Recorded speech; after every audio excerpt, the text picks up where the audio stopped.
Hey guys, we're back with a new kind of segment we just started 5 minutes ago. It's called eCom News, and we thought we'll just share some e-commerce related news that have been talked about a lot in the last week or so. Christians is here with me. We're just gonna talk some stuff today. Basically, one of the biggest updates I think is the the Shopify founder, the CEO of Shopify, announced that they're gonna launch a new AI function, which basically operates as a helper or as an assistant integrated within your Shopify. And you can, it's kind of like ChatGPT, but integrated into the Shopify, and you can ask that helper to basically create collections or update your website or kind of remove certain images, or basically from that video presentation it should at least look like it's going to be really useful and kind of just convenient, especially for beginner entrepreneurs. um Is so it yeah gonna is it gonna do the bulk changes itself? Like, Yeah, so at least on the video, the presentation, it was like a prompt, like change the images from snowboards to surfboards or something like that, like a very kind of big workload task. yeah, And the assistant is like, okay, I can do that. Here's the preview of how it would look like. And you can just kind of accept it or ask it for more Hmm. things. So yeah, it's pretty crazy actually. That's yeah. Because I remember when I tried to do like my Shopify store, I Yeah. spent tons of hours just try to find some solutions and it was a mess. Probably so much wasted hours. And because the search bar didn't help as well. You were trying to look for some options or features or settings, and yeah, And I mean, even though Shopify is kind of very easy to use compared to other services, yeah. it's still like sometimes, you need that support or that kind of guidance, and not always the actual chat support can help you with that. And then So you I have think to this wait is for 3 days. Well, yeah, it's gonna be interesting to see how much the AI helper messes up or doesn't. Because if you once you make bulk edits to the website, it can probably crush it as well. And yeah, it's that's a good really related with Google stuff as well, like uh how the feed is gonna change and whether that's gonna be affected on like merchant center side as well. Yeah. Yeah, it's like curious how detailed prompts can you ask it to do, right? Like, is it Yeah, also, can it go into the apps and do something, or that's just a theme editor that kind of follows yeah. those prompts? Can you make bulk edits to products as well? Like some additional data fields or Yeah. Yeah, but overall, I think a big game changer for sure. And yeah, I yeah, mean, this is crazy for AI in general, and we can just see that people are adapting very quickly to it and kind of implementing it all across the space. yeah. Well, yeah, if you know how to use it. I don't know, for me, like ChatGPT has almost never worked as I intended it to be, like when asking for ad copy or doing some research or whatever. So Yeah. I yeah, I can get on the hype myself, but maybe it's just because I don't know how to use it Yeah. correctly.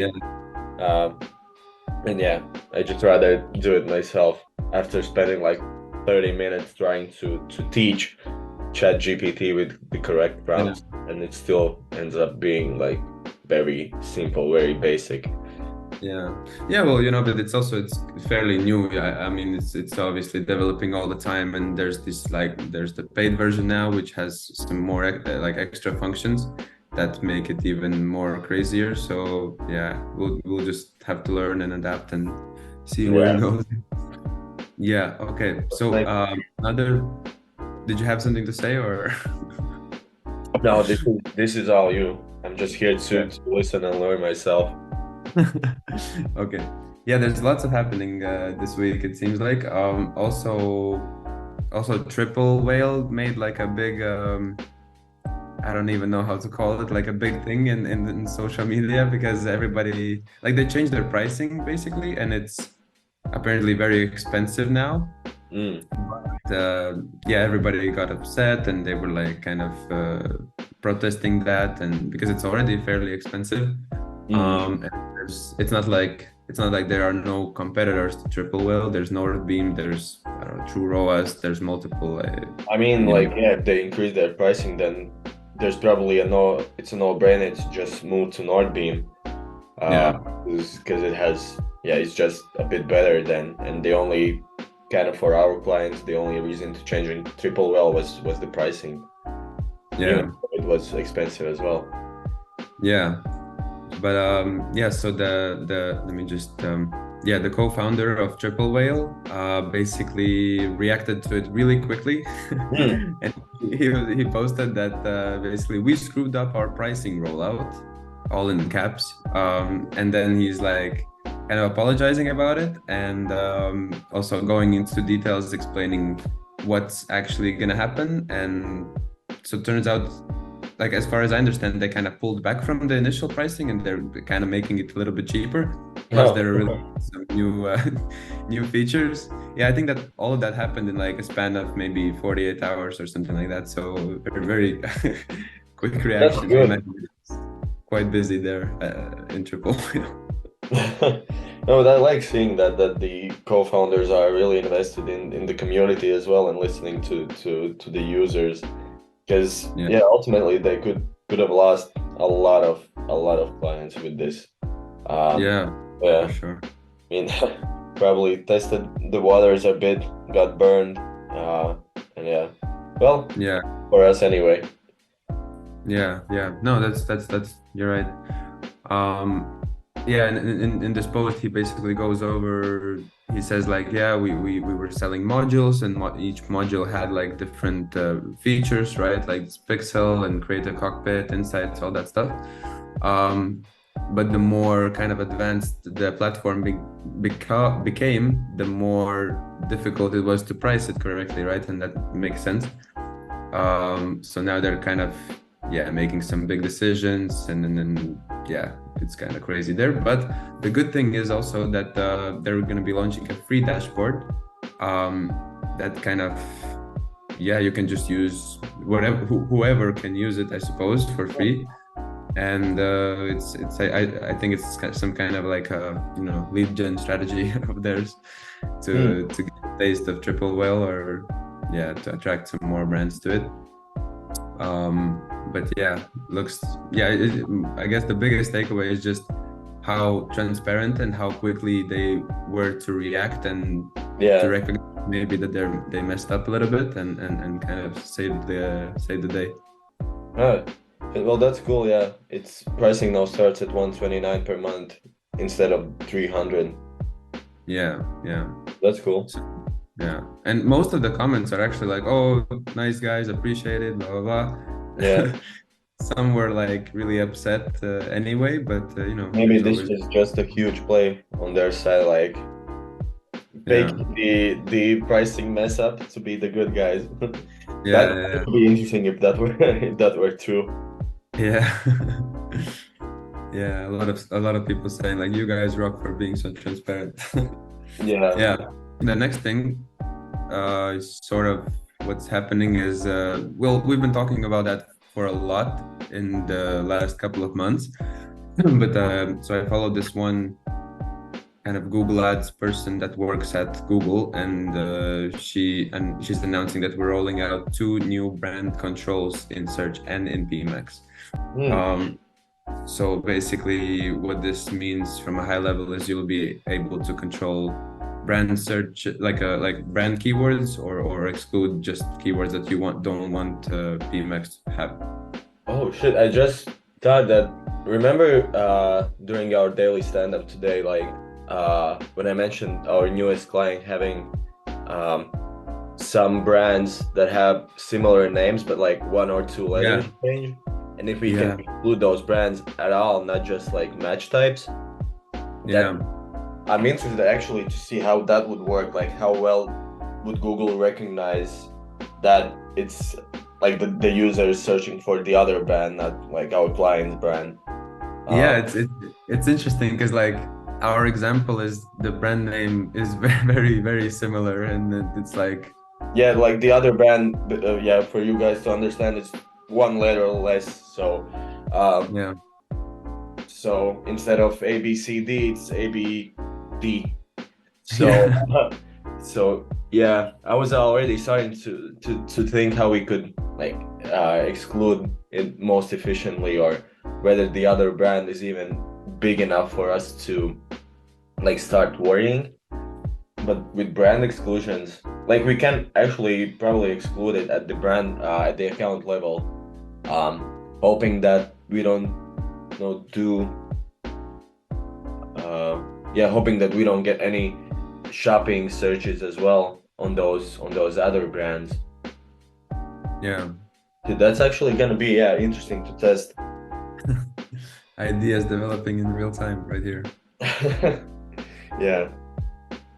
Yeah, but this is a good point because yeah, we all know that pMax tends to go for the lowest hanging fruits, and that's one aspect of it, and the other one is what you just mentioned, that like if we just go for some very similar terms that actually are not relevant to us, it's a Because game. still might overlap with the searches that we want to appear on.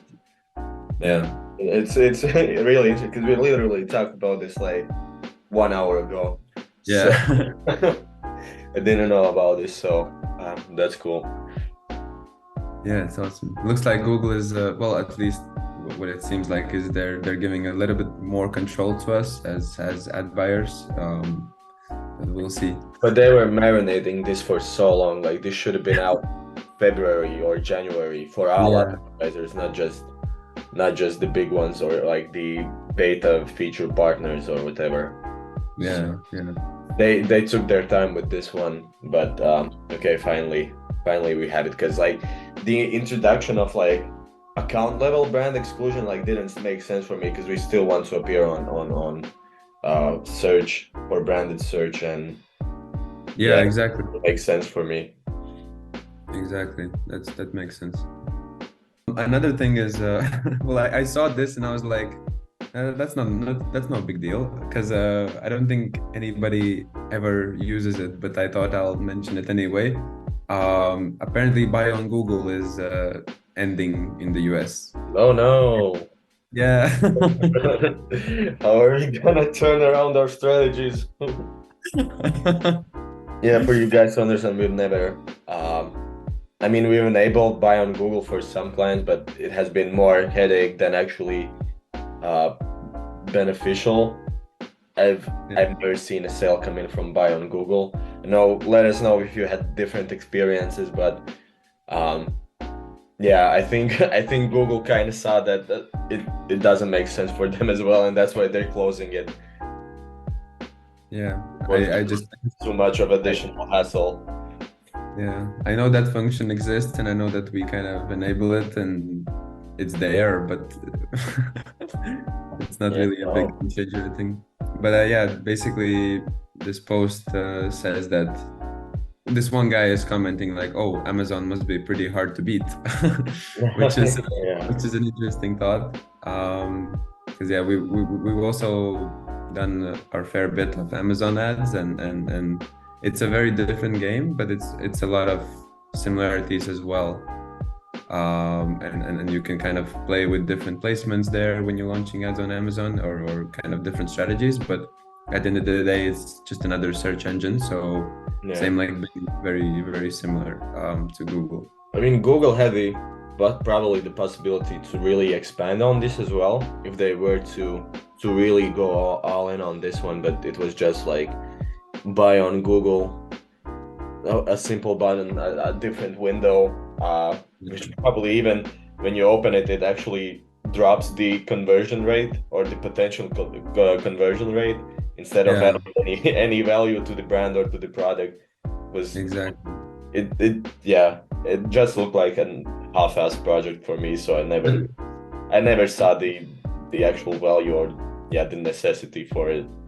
Yeah, but it's curious because we've seen for our clients that, for example, Meta shops or Instagram shops, they worked when it was launched, they worked really like pretty Yeah, decently. true. Basically, the alternative to this, right? The whole point is for those platforms not to kind of direct you to your website, but to keep the I mean, yeah, shoppers. because Meta really put their work in it as well. Like they took the loss on the discounts. They really pushed for.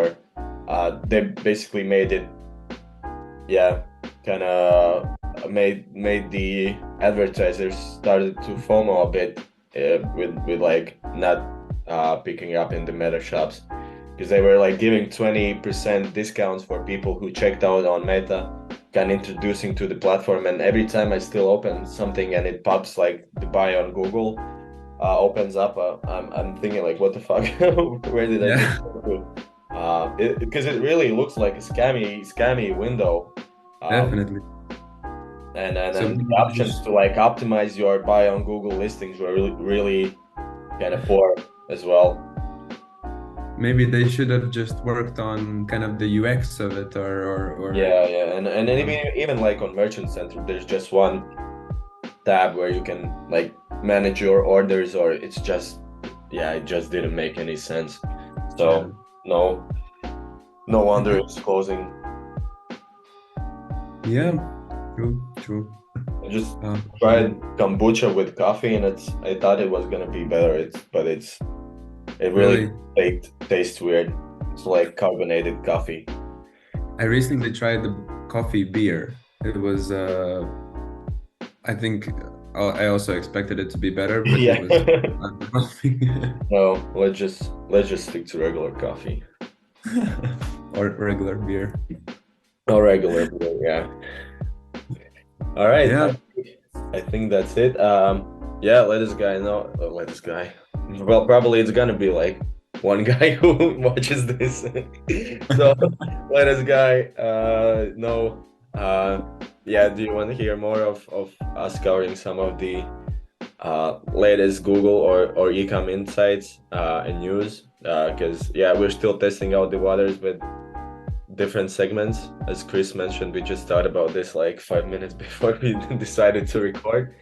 Um, Probably, yeah, the quality is gonna improve along with time as well. But yeah, let us know if you think there's any value or what you want to hear more of.